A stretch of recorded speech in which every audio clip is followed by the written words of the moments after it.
Buddy, Dale Maxwell, Jason Sargent. Thanks for joining us. This is another investigation into all things kick-assery. I've known Jason Jason, how long has it been, brother? 15 years since we were both four. Yeah. It's been a while, man. And Jason, both Jason and I were in business back in Boise, Idaho, and now he's in Yukon, Oklahoma. I'm over here in Ohio, and it's amazing how technology keeps us all together. And it's so crazy how we reconnected when I lived in Oklahoma. When we were stationed in Oklahoma, we just kind of reconnected, and we did a little bit of business here and there, and mostly just kind of kept track of each other a little bit. And dude, I appreciate all those midnight phone calls and all those great talks, man. And I love the thing that I love, and then I'll let you kind of tell your spiel if you don't mind. I love how you have taken things from nothing and made them into something significant over your business lifetime. And this guy has an insane mind when it comes to numbers and formulas and crap like that. Walking calculator. It's insane. So Jason, real quick, what are you doing right now? What's your little short story where you're at right now? And then I just want to talk. Right now, we own a sign and print company in Bethany, just west of Oklahoma City, doing print, doing apparel, doing a whole lot of signs and vehicles. Nice. And looking for other stuff to do. There you go. And that's one of the things I love about you, man, is you want to talk about an awesome entrepreneur. Jason's always looking at options. He's always looking at opportunities. And the amazing thing on how his mind works is he doesn't get bogged down into the minutia of what's going on. He sees what it could be, where it's going, and the way his mind works with the numbers and all that is that he's able to put all that together very quickly and have great conversations. And dude, you and I have had great conversations over the years about different projects you've been doing, things that I've been doing. The difference is you've actually gone on and made things work. I'm still trying to figure shit out. I don't know if either of those are true, but so I want to touch bases real quick. Tell me a story, or tell me how you took an old oil change. What was it, Jiffy Lube or something? You took an old oil change. Quick lube, yeah, and turned it into probably at that time one of the, if not the biggest sign shop car graphics company in Boise. Yeah, I think we bought the right location. I think we bought it at the right time, just after September 11th. So nobody was buying anything at that point. And we put in an offer to Pennzoil Quick Lube at about a 20% of their build price for a building that was 9 months old. Made us super recognized in Boise. I still talk to some of the HP when I call for HP tech support. I go, oh, you remember the Intermountain signs that was there at Cloverdale and where were we? Overland and Overland and Walmart. They're like, oh yeah, I remember that. But we haven't been there for 11 years. Yeah, it's kind of cool that we created that legacy. We've got an employee from that place that went on to do amazing things and has since left his legacy there. So I think that's the coolest part about it, just the people that have moved on from it. It's so weird driving past that and seeing it as a oil shop again. Yeah. It's so wacky. The year after they bought that and turned it back into, I don't even remember the name of it. I drove by and I was like, it was a shock to me, because you had been in there for how many years? 5 to 6. Right. Yeah. And really where you and I connected was shortly after Ed and I started the cell phone shop. Yeah. And we had the free, and hindsight is what it is. We should have listened to a lot of the counseling that we got, but we got this ginormous space for our cell phone shop. And so we had all of this wall that were, Ed and I sat there and were like, what the hell are we going to do with this mall? It was ginormous. Yeah. And Ed, I think Ed's the one that reached out to you, and you printed the coverage maps for all of the different cell phone shops, the carriers that we had. We had Sprint, T-Mobile, Verizon, Cricket, and we just put them up there. And it was amazing. And you did some window graphics for us. And the thing that I remember the most is my roommate Chad worked for you for a long time. Oh, I remember that too. And you guys wrapped his little Ford. Oh, what was that called? Probe. Ford Probe. How did I come up with that? What's that? How did I come up with that? Ford Probe. And you did an entire wrap, the windows and everything, because he sold it. It was like a check cashing place or something. Yep. And it was a marketing thing. I mean, he got paid to do that. You guys all got paid to make that happen. And he drove that ugly thing for almost a year. And I remember because the side windows in the wintertime were, dude, they were a pain in the butt to scrape because of the perf material that was on it.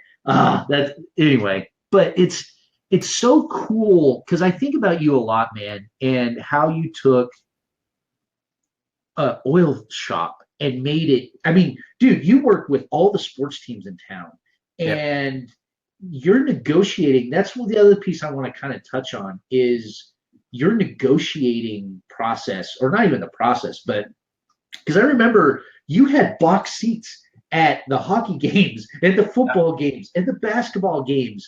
And I remember one story, you invited me to your box seat at the Stampede, the basketball team. Yeah.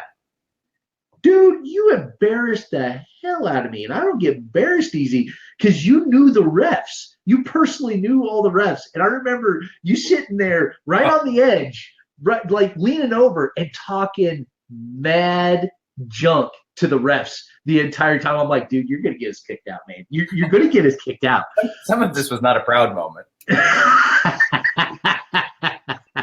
But how did you, going from a oil station to having these arrangements and these contracts where you got all of these side benefits?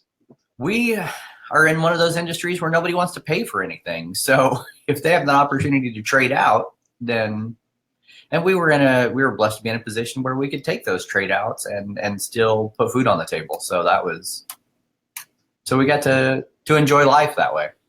And you did an amazing job. And the thing that I hated about you, hate's a heavy word, I really struggle with you, is that because you're so good with numbers and you're able to walk in. I remember, my wife's printing something awesome. So I remember walking into some of these talks with you and just listening, and just your ability. You knew exactly what your costs were. You knew everything, and you could do the numbers on the fly, and you were so nonchalant about it. It was like, well, we could do it for this, this, and this, and we can give you this, and as long as you give this to us, we'll be fine. And afterwards, I'd ask you, I'm like, did you just lose your ass on this? And you're like, no, actually, I'm still at 50% this, and I'm still at this, and I'm still at that, Yeah. Apparently my dog is saying hi to somebody at the door. And it's so impressive to watch guys like yourself who are able to do that. Thank you. Because I can't. I have to go, let me get back with you on that. And then I go and and try to figure it all out. So screw you. I have never owned a cell phone store with a custom golf club fitter in True. We were, it's so funny, looking back on it. And I talk to, whenever I go in and take my cell phone in and I talk to these guys, these exclusive shops, because there's hardly any multi-carrier shops anymore.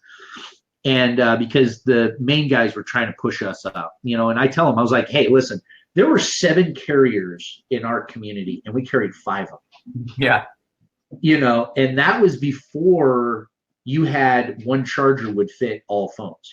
Every single phone had proprietary everything. And I still have a bunch of those. Right. you might want to let that go. Just say it, you know. And it was rough, man. It was fun. It was exciting, but it was hard. It was a hard biz. And yeah, you're right. We were renting out the backspace. We had an accountant and the custom golf shop, and then Brett Welty was also doing guitar lessons back there. Yep. And the whole point was rent the shop out. I mean, this place was giant. It was a wedding gown. It was a wedding facility, not a facility. They did tuxes and wedding dresses and all that stuff. That's what we had as a cell phone store. They could have still been in there.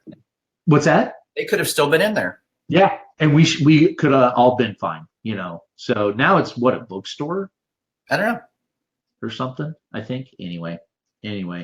So, buddy, how you're always looking at opportunities, and when you're looking at opportunities in business, what's your formula? How do you look at new opportunities, knowing that you got to take care of your business at hand, and you're growing in a way that's very exciting? But when you're looking at opportunities, when you're like, okay, I'm done with this, I'm moving on to this. How do you work that out? How do you manage that? What's your process that you're looking at? I'm looking at how long they've been established. I'm looking at what the numbers are. Are they able to finance it? How much of my own money do I need to stick in it?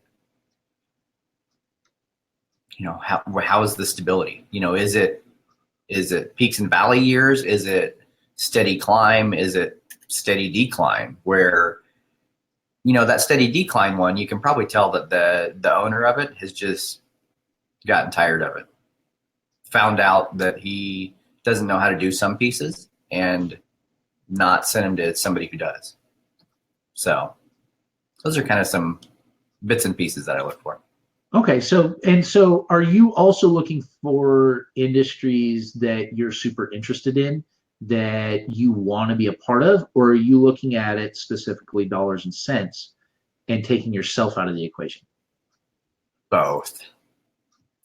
We are right now looking at something that just doesn't, I would tell you and you would go, that doesn't make a whole lot of sense. But you know, recession proof. Is it recession proof? I mean, that's the other thing. Oklahoma is heavy oil. We've diversified some, but we're still heavy oil. So are we catering to that business where we could be out in 6 months, or are we looking at those things that are pretty stable? You know, lawn care, everybody's lawn's going to grow. Right, absolutely. And do you also look at the evergreen side of it, meaning that you don't have to have your hands on it? It's easier to be a absentee owner, or are you wanting your hands in it? I'm wanting my hands in it enough to understand where we can better it. We'll stick with the landscaping analogy. I'm not going to know the turf management side of it. I may call my buddy Jeff and say, hey, Jeff, we're having an issue with so-and-so's lawn. What do we need to stick in the thing? Here, I'll take some pictures, tell you what we've been doing, soil samples. I don't want to be involved in that part of it. I just want to be involved in how can we get the employees to treat the customers better, and that's usually from treating the employees better. Mm-hmm. So, and there's a lot of that. That's a huge piece of the puzzle. Is you get your people on board, you get your people with that ownership mentality, you know, get them invested in it, and the management piece becomes a lot more simple. Yeah, it really does. And that's us both hugely simplifying the process. But yeah, it is. People are not simple. No. And that's one of the reasons why I've strived, and you and I have worked on it a little bit over the years. That's why I've really strived on trying to find a couple more of an evergreen kind of thing that takes the people out of the middle, and there's a gajillion opportunities now, and it takes that piece out, but it puts more of the responsibility on us. Yes. Yep. And so it depends on what you want to do. It really depends. I mean, if you want to be an absentee owner or if you want to be an owner operator. Yeah. Really depends on that. Yeah. And with that said, I got to give you kudos, man. One of the things that I've seen you doing, and you and I had a long conversation not too long ago about, is that, dude, you're jumping in and you're doing video in your marketing, and you're doing different things with your marketing. And I give you huge kudos for that. I really do, because you've jumped in and you've owned it. And even though our conversation was that you were super nervous and you absolutely did not want to do it, dude, you're kicking ass at it, man. You're doing a really good job. Thank you. There's still plenty that I feel like, this is a disaster. Slow-mo train wreck. Yeah. But here's the thing, though. The thing that I love about the live streaming part of marketing and the way consumers are consuming this marketing platform is that if we screw up, it's okay. Yeah. The live aspect of it. But as soon as it becomes canned and they can tell that it's edited, it better be good, And that's why I have really, over the last 2 years, I've gravitated more towards live, because I could screw up and be like, oops, moving on.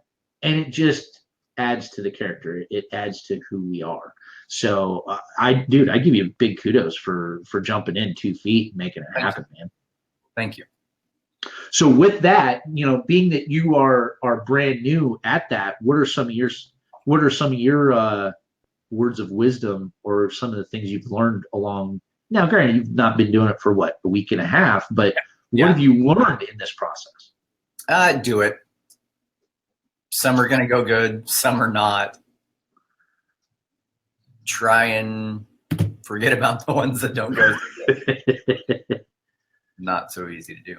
Right. And you're 110% right, man. And I get a lot of flack from some of my buddies and some of my family where they're like, Dale, why don't you plan a little better? Why don't you take a little bit more time and figure this out? And I'm like, you know what? You're right. I probably should take a little bit more time, but at the same time, I'm like, no, I'm one of those, I'm going to figure it out as I go. Yeah. And, when it comes to like this whole thing, last week, I had 5 of these chats scheduled. I got 1 in. Yeah. Because I had tech issues, we had scheduling issues, we had life, and I'm like, well, oops. Yeah. Moving on. So, but all right, man. Well, I'm going to cut this. I've got some family stuff that I got to take care of as well. And I appreciate you. But before we go anywhere, man, I'd love to hear not specifics on where you're going, but kind of what do you want to be when you grow up? I mean, you've already shown multiple times over, because you and I, when it comes to business and business partners, I feel that we have a pretty similar history. You've been more successful in business than I have, but we've both had partnerships and businesses that failed in a miserable way, and it's easy to get jaded, and it's easy to get back shy, and it's easy to lose trust and have that self-worth driven down.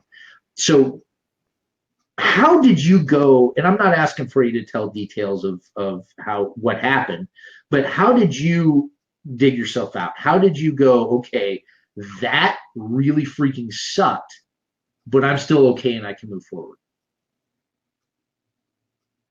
I'm not sure. I don't feel like I've dug out. It's just being willing to start over, I guess, and just say, hey, I don't know anything. Let's go learn what I can learn. One of the big thoughts I've had recently, especially here at Christmas time, is, I believe in Santa. Some days I am him, some days he visits me. And just not knowing who you're going to run into that's going to have something for you, or who you can be that something for. So I guess that's how you dig out, is just having that hope in the future. That's awesome, man. I love it. And for what it's worth, looking from the outside looking in, I'm not in your shoes. But from my perspective, I've seen you go from okay to doing very well, and everything in between, over the last 4, 5, 6 years, and I'm super impressed. I always have been. I tell you that all the time, man. You kick ass. The thing that I really respect about our relationship is you're willing to tell me, pull your head out of your ass. And, that's. I want you to be there to tell me that same thing. Well, and here's what's so funny. And I'm not wanting to get super philosophical, but here's a struggle that I've been dealing with is I see you, and this is perspective, right? Perspective of where I'm at versus where you're at. I'm not in your shoes, right? And so this is the crap we deal with all the time. Yeah. Is we put other people up on pedestals. We put people outside of our reach. The term that I've always used is you breathe a different air than I do, right?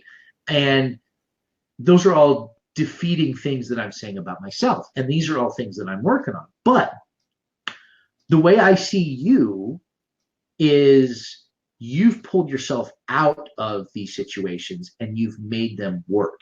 You've learned, you've processed it, you've went through it, and you have the ability then to look at me and say, okay, here's what happened when this happened to me.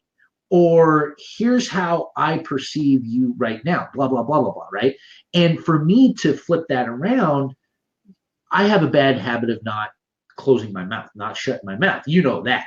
But at the same time, there's times when I have trepidation where I'm like, do I have the experience and the clout to tell the Jasons of the world what they should do?